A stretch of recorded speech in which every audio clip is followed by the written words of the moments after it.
बिल्कुल। सुशील जी, आपके पास आना चाहेंगे और आपसे समझना चाहेंगे, ये महत्वपूर्ण इसलिए भी कहा जा रहा है क्योंकि ओमान की जो भौगोलिक स्थिति है वो ऐसी है कि यहाँ से जो भारतीय कंपनियां हैं अफ्रीका और मध्य एशिया के बाजारों तक भी अपनी पहुंच बना सकती हैं। तो ये अपने आप में काफ़ी, अगर ट्रेड और इन्वेस्टमेंट की बात कहते हैं तो बड़ा विस्तार वाला कदम होगा।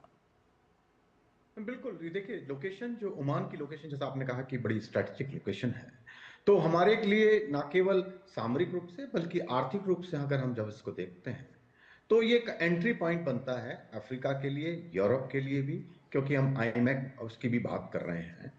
तो इसलिए हमारे लिए बहुत बहुत बहुत है। और जैसा कि आपने कहा कि ये पाथ ब्रेकिंग क्यों है, ये पाथ ब्रेकिंग तीन चार वजह से है मेरे मेरे विचार से, जो कॉम्प्रिहेंसिव एग्रीमेंट हमने साइन किया है।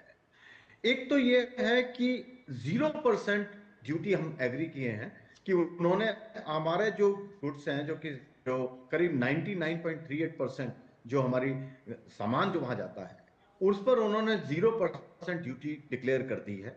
दूसरा, इमीडिएट जैसे ही ये अप्रूव होगा 98% ऑलमोस्ट जो हमारा सामान जाता है उस पर इमीडिएट इंपैक्ट आ जाएगा, क्योंकि उस पर जीरो ड्यूटी हो जाएगी। और जो फायदा होने वाला है हमारा, जैसा कि आपने अपनी रिपोर्ट में भी मेंशन किया, ये हमारे उन क्षेत्रों को, उन सेक्टर्स को फायदा होगा जो लेबर इंटेंसिव है। और ये जो एग्रीमेंट है, ये सीईपीए जो हुआ है, वो जो हमने आइडेंटिफाई किए 50 देश जहां हम डाइवर्सिफाई करने की बात कर रहे हैं ट्रेड, उसका एक रास्ता है। जब हम इन्वेस्टमेंट उसके बारे में बात करते हैं सर्विस सेक्टर में, इसमें आई थिंक ये पहली बार इस तरह से हो रहा है कि मोड 4 और मोड 3 दोनों को कंबाइंड किया गया है। क्योंकि हमारे, जैसा हम कह रहे हैं कि 7 लाख लोग हमारे वहां रहते हैं और हमारी जो है करीब 6,000 के करीब जॉइंट वेंचर्स ऑलरेडी वहां पर हैं। तो जो हमें मोबिलिटी की वहां पे इश्यू था, पहले 90 डेज का था, उन्होंने अब उसको 2 साल और उसके लिए कर दिया, और वो आगे भी बढ़ सकता है। तीसरा जो है, जो इंट्रा जो कंपनी में मोबिलिटी थी वो 20% थी, उसको उन्होंने 50% कर दिया है। और जब हम इन्वेस्टमेंट की बात करें, उन्होंने 100% एफडीआई अलाउ करी है हमारे को, जो काफी सारे सेक्टर्स में है।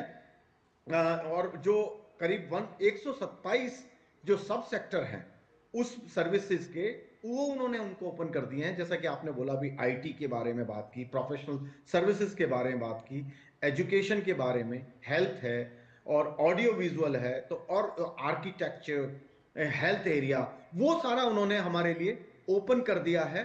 तो और एक और बहुत बड़ी बात हुई है कि आयुष पहला, ओमान एक ये पहला देश है जिसने आयुष को अलाउ किया है कि जो होलिस्टिक हमारा ट्रीटमेंट है उसकी उन्होंने एग्रीमेंट ऑफिशियली पहली बार किसी देश ने दुनिया में अलाउ किया है। तो कि एक्सेप्टेंस है हमारी सॉफ्ट पावर का, कि हमारा जो मेडिकल सिस्टम है, जो आयुर्वेदा सिस्टम है, वो कितना उनके लिए फायदेमंद है। और फार्मास्यूटिकल में उन्होंने कहा है कि हम आपको जो अप्रूवल मिलेंगे, जो हमारी जो मेडिसिन है उसका फास्ट प्रोसेस, फास्ट ट्रैक उसको करा जाएगा।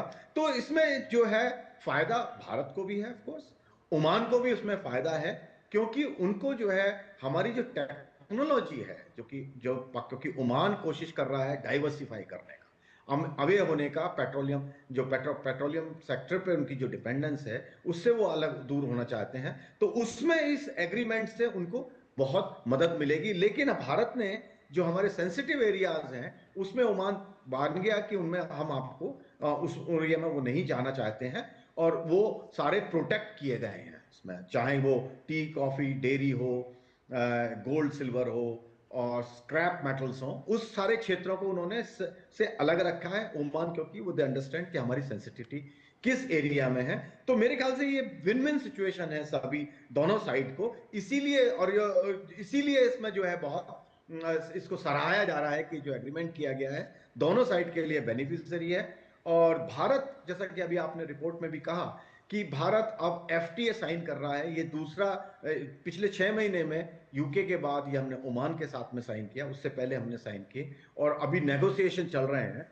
तो जो डाइवर्सिफाई करने की बात कर रहे हैं हम अपने सेक्टर्स की, और प्रोटेक्शन प्रोवाइड करने की कोशिश कर रहे हैं हम एक्सपोर्ट्स की, उसके लिए ये बहुत बड़ा मेरे विचार से कदम है। बिल्कुल, इन्हीं